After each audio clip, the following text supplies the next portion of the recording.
আছো সবাই? আশা করছি সবাই ভীষণ ভালো আছো, সুস্থ আছো। আর আমরাও কিন্তু বেশ ভালো আছি। আর আমি প্রীতি, সুইট হোম ব্লগে তোমাদের সকলকে ওয়েলকাম ও ভালোবাসা জানিয়ে আজকের ব্লগটা এখান থেকেই শুরু করছি। আর বন্ধুরা, এখন বাজে সকাল 7টা। আর ঘুম থেকে উঠে ফ্রেশ ট্রেশ হয়ে এই যে ক্লিনিং করার জন্য লেগে গেলাম কাজে। এত গরমের মধ্যে না পরে এই কাজগুলি করতে একদমই ভালো লাগে না। তো ভাবলাম সকাল সকাল এই ক্লিনিংয়ের কাজটা সেরে নিই। আর আমার ছেলে এখনও ঘুমাচ্ছে, সেই জন্য শুধু এই লিভিং রুমটাই গুছিয়ে ভাবছি রান্না করতে চলে যাব। আর পরে এসে তারপর বেডরুমটা গোছাবো। আর ক্লিনিং করার কাজে হাত দেওয়ার আগে রান্নাঘরে চুলায় ডাল বসিয়ে দিয়ে এসেছি। আর ওই ডিম রান্না করবো আজকে, হাঁসের ডিম। আজকে বর বলল যে ঘরে যা আছে তা দিয়েই চালিয়ে দাও, আজকে আর বাজারে যাব না। তো সেই জন্য ঘরে 3টা হাঁসের ডিম ছিল, সেটা সিদ্ধ বসিয়ে দিয়ে এসেছি। হাঁসের ডিমটা তো সিদ্ধ হতে সময় লাগবে, সেই জন্য। আর এদিকে আমার ক্লিনিকের কাজটাও হয়ে যাবে। তো ঘুম থেকে উঠেই যদি আগে এইভাবে প্ল্যান করে নেওয়া যায় যে কিভাবে কি করব, তাহলে দেখবে স্টেপ বাই স্টেপ কাজগুলো সহজ হয়ে যায় আর সময়টাও কম লাগে। আমিও কিন্তু ঘুম থেকে উঠে আগে এইভাবেই প্ল্যান করে নিই কীভাবে কি করব। গরমের মধ্যে একটা পজিটিভ মাইন্ড নিয়ে কাজ শুরু করে দিই। আর সারাদিনের যা কিছু কাজ থাকে এর মধ্যে এই আধা ঘন্টার টাইমটা যদি আমরা এই ক্লিনিংয়ের জন্য দিই, তাহলে কিন্তু দেখতেও ঘরটা সুন্দর হয়ে যায়। আর এই যে ডিপ ক্লিন করার সময় এত কষ্ট হয় না, আর এত তাড়াতাড়ি ডিপ ক্লিন করতেও হয় না। সকালবেলা কিন্তু আমাদের এনার্জিটাই একটু অন্যরকম থাকে। এই এনার্জিটাকেই কাজে লাগিয়ে সকাল থেকেই কাজ শুরু করে দিই সংসারের।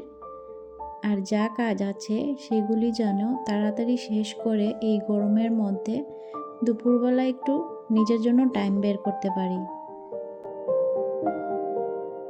তো ঘুম থেকে উঠে ফুল এনার্জি নিয়ে সংসারের প্রতিটি কাজ কিভাবে স্টেপ বাই স্টেপ আমি করে থাকি, সেটা নিয়েই থাকবে আজকের ব্লগ। আশা করি তোমাদের ভালো লাগবে। যদি ভালো লাগে তাহলে প্লিজ একটা লাইক করে দিও। তো সম্পূর্ণ ভিডিওটি দেখার অনুরোধ রইল। ঘরে যত জিনিসপত্র ততই কিন্তু আমাদের কাজ বেশি থাকে। তো ঘরে কিন্তু টুকটাক জিনিস কম নয়। আর সব কিছুর মধ্যেই এত ধুলা পড়ে থাকে, যদি 1-2 দিন না মোছা হয় তাহলে দেখবে হাতই দেওয়া যায় না। তো আমি ঘরের প্রত্যেকটা জিনিস এভাবে সুন্দর করে মুছে আবার জায়গাটাও মুছে রেখে দিচ্ছি। ঘরের প্রত্যেক দিন সব কিছু মুছি না, চেঞ্জ করে করে মোছা হয়। কারণ ঘরের সব কিছু যদি একদিনে মুছতে চাই তাহলে কিন্তু অনেকটা টাইমের প্রয়োজন। যেগুলি না মুছলেই নয়, চোখে পড়ে ধুলাগুলো, তো সেইগুলি আগে মোছার চেষ্টা করি। আর যখন ডিপ ক্লিন করি বা হাতের নাগালের বাইরে থাকে উপরে, ওইগুলি যেদিন ডিপ ক্লিন করি ওই দিনই মোছা হয়। আর যেগুলি হাতের নাগালের মধ্যে থাকে সেগুলি রোজ দিনই একটু একটু করে মুছে দিই। তাহলে কি হয়, ওই যে ডিপ ক্লিন করার সময় এত চাপ পড়ে না। সকাল থেকে এত গরম পড়ে, অনেক সময় ভাবি যে আর কাজ করব না বা আজকে এই কাজটা করব না, কিন্তু ঠিকই করি। কারণ নিজের কাছেই ভালো লাগে না যখন চোখে পড়ে যে এইদিকে ওইদিকে ধুলা পড়ে আছে বা ঘরটা নোংরা হয়ে আছে, তখন নিজের কাছেই না একদম সহ্য হয় না। তো সেই আবার করতে হয়। তো তার থেকে ভালো আগে ঘুম থেকে উঠি ফুল এনার্জি নিয়ে মাইন্ডটাকে পজিটিভভাবে সেট করে তারপর ঘরের কাজে লেগে পড়ি। তো তোমাদের সাথে কথা বলতে বলতে আমার ডাস্টিংয়ের কাজ কিন্তু কমপ্লিট হয়ে গেছে। এবার সোফার মধ্যে যে আমি বেড কাভারগুলি পেতে দিই সেগুলি সুন্দর করে ঝেড়ে আবার টান টান করে পেতে দিচ্ছি। আর এই সোফার কাভার আমার যে দিনে কতবার ঠিক করতে হয় তার ঠিক নেই। কারণ আমার সোফার কাভার নেই, তাই বেড কাভারই সবসময় দিয়ে রাখি। সাধ্যের মধ্যে যা থাকে ঘরের মধ্যে তা দিয়েই ঘরটাকে সুন্দর করে সাজাবার চেষ্টা করি। যারা মধ্যবিত্ত ফ্যামিলি থেকে বিলং করে তারা কিন্তু এটা ভালো করেই জানে কিভাবে দিয়ে কি ম্যানেজ করতে হয়। মধ্যবিত্ত ফ্যামিলিতে সবার সব কিছু চাহিদা পূরণ করা যায় না বা সম্ভবও হয় না। তো যা আছে তা দিয়েই সন্তুষ্ট থাকতে হয়, তা দিয়েই সব কিছু ম্যানেজ করতে হয়। তো সোফাটা গুছিয়ে নিয়েছি, এবার ঘরটা ঝাড়ু দিয়ে নিচ্ছি ভালো করে। ঘরটা মুছবো পরে। এখন ঘরটা ঝাড়ু দিয়ে তারপর চলে যাব রান্নাঘরে। রান্নাবান্না সেরে তারপর এসে ঘরদোর মুছবো, কারণ বেডরুম এখনও গোছানো হয়নি। তো একসঙ্গে গুছিয়ে তারপর ঘরটা একসঙ্গে মুছে ফেলবো।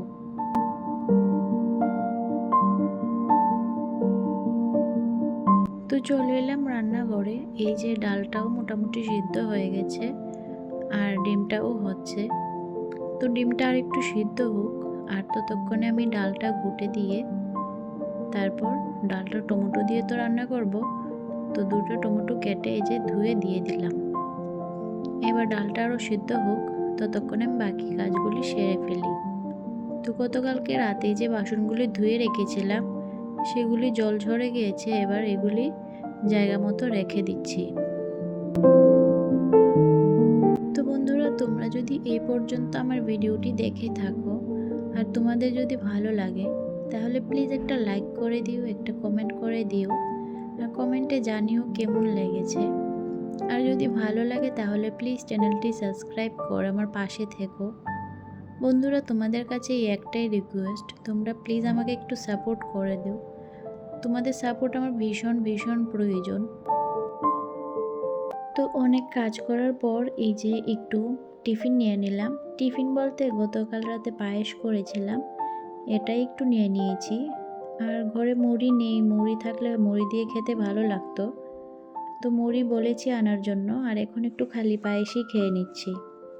আমার না অনেক দিন ধরেই ইচ্ছে হচ্ছিল একটু পায়েস খাওয়ার জন্য, সেই জন্য গতকাল বানিয়ে নিলাম। তো এদিকে খাওয়া দাওয়া সেরে এই যে রান্নাবান্না সব কিছু রেডি করে নিয়েছি।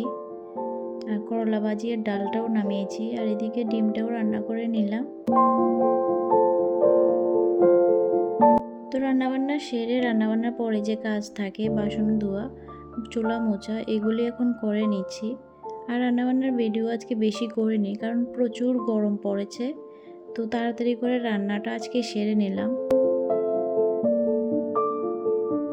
তো রান্নাবান্না সেরে এই যে চলে এলাম বেডরুমে, আর মাঝখানে এসে ছেলেকে ডাক দিয়ে উঠিয়ে দিয়ে গেলাম। আর এই দেখো ঘরের এই অবস্থা হয়ে আছে। তো চলো এই ঘরটা তাড়াতাড়ি করে গুছিয়ে নিই। তো আজকে বেড কভারটা চেঞ্জ করব, তো সেই জন্য বালিশের কভারগুলো খুলে নিচ্ছিলাম আর বেড কভারটা তুলে নিচ্ছিলাম। আর আজকে পাশ বালিশের কভারগুলো চেঞ্জ করব না, শুধু বেড কভারটা আর মাথার বালিশগুলি ধুয়ে দেবো আর কি। তো নিচে যে বেড কভারটা ঠিক করে নিচ্ছিলাম। আর এই যে আমার ছেলেকে দেখো, ওর এনার্জি নেই, ঘ্যান ঘ্যান করছিল আমার সামনে এসে। তো ওকে একটু আদর করে দিচ্ছিলাম আর বলছিলাম যে কী খাবে, তো ও খাবে না বলছিল, ভাত খাবে না, আইসক্রিম খাবে বায়না করছিল। তো সেই যে বলেছি দেব, তো এনার্জি ফিরে পেলো আর কি। তারপরে এই যে আমার সঙ্গে কাজ করছিল। তো এদিকে দেখো মশারিটা আমি তুলে রেখে দিচ্ছি। মশারিটা আর এখন থেকে লাগাবো না, যা গরম পড়েছে এখন আর মশারি লাগালে ভেতরে হাওয়াই ঢুকে না। তো এদিকে বালিশের কভারগুলোও লাগিয়ে নিচ্ছি। তো তোমাদের সাথে কথা বলতে বলতে আমার বিছানা গোছানোটাও হয়ে গেছে। বিছানোটা ঘর গোছানো থাকলে দেখবে ঘরটা অন্যরকম লাগে, এটা আমি সব ভিডিওতেই বলি। কারণ ঘরের মধ্যে সৌন্দর্যই আনে, কিন্তু এই যে বিছানাটা, ঘরে ঢুকেই একজন মানুষ কি দেখবে, ঘরের বিছানাটাই দেখবে। তো এটা যদি সুন্দর করে গোছানো থাকে দেখবে ঘরের লুকটাই চেঞ্জ হয়ে যায়। তো আমার পুরো বিছানা গোছানোই কমপ্লিট হয়ে গেছে। তো এখন ঘরটা ঝাড়ু দিয়ে এবার ঘরটা মুছে নিচ্ছি। আমি না সব কাজ প্রপারভাবে করতে ভালোবাসি, তা একটু সময় নিয়ে করি, কিন্তু আমার কাজটা খুব সুন্দর হতে হবে, পারফেক্ট হতে হবে। কারণ যদি এমনিতেই করে নিই তারপর যদি আবার সেই কাজে হাত দিতে হয় তাহলে সেই কাজ করার কোনো মানে হয় না। তো সেই জন্য আমি সবসময় একটা কাজ যে কাজই করি সবসময় পারফেক্টভাবে করারই চেষ্টা করি।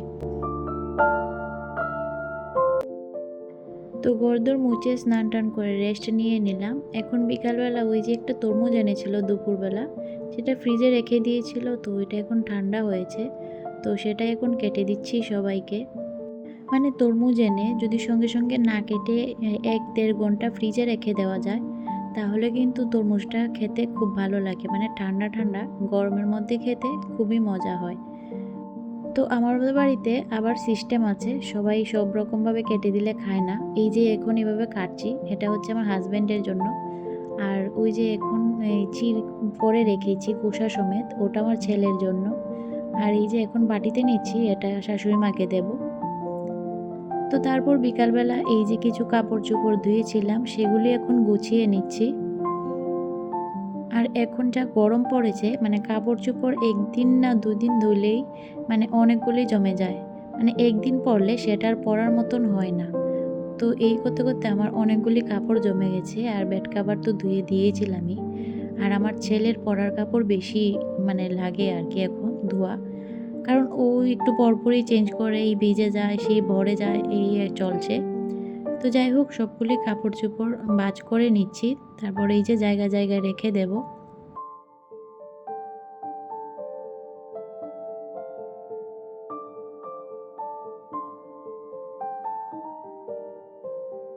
তারপর এই যে আলনাটাও গুছিয়ে নিচ্ছি, কারণ সব কাপড় তো আর ওয়ার্ড্রোবে রাখা হয় না। যেমন আমার হাজব্যান্ডের কাপড়গুলি, যেগুলি ও রেগুলার পরে বের হয়, তো সেগুলি আর ওয়ার্ড্রোবে রাখা হয় না। তো এই টুকটাক জিনিসগুলি আলনাতে রাখা হয়। তো আলনাটাও সুন্দর করে গুছিয়ে নিচ্ছি। গুড ইভিনিং বন্ধুরা, এখন সন্ধ্যা হয়ে গেছে, আর বাইরের দিকটাও দেখতেই পাচ্ছ অন্ধকার হয়ে গেছে। তো আমি সন্ধ্যাটা দেখিয়ে নিচ্ছি। আর আমার হাজব্যান্ড আর আমার ছেলে ঘরে নেই, তারা গেছে এয়ারপোর্ট। মানে ওই আমার ভাসুর তারা কলকাতা যাবে, তো তাদেরই ছাড়তে গেছে। তো আমি এখন সন্ধ্যাটা দেখিয়ে নিচ্ছি।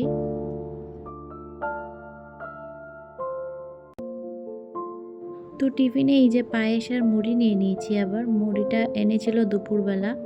তো এখন এটাই খাচ্ছি, এখন আর এই গরমের মধ্যে চা খাবো না। তো চলো আজকের ভিডিওটা এখানেই শেষ করছি। সবাই ভালো থেকো, সুস্থ থেকো।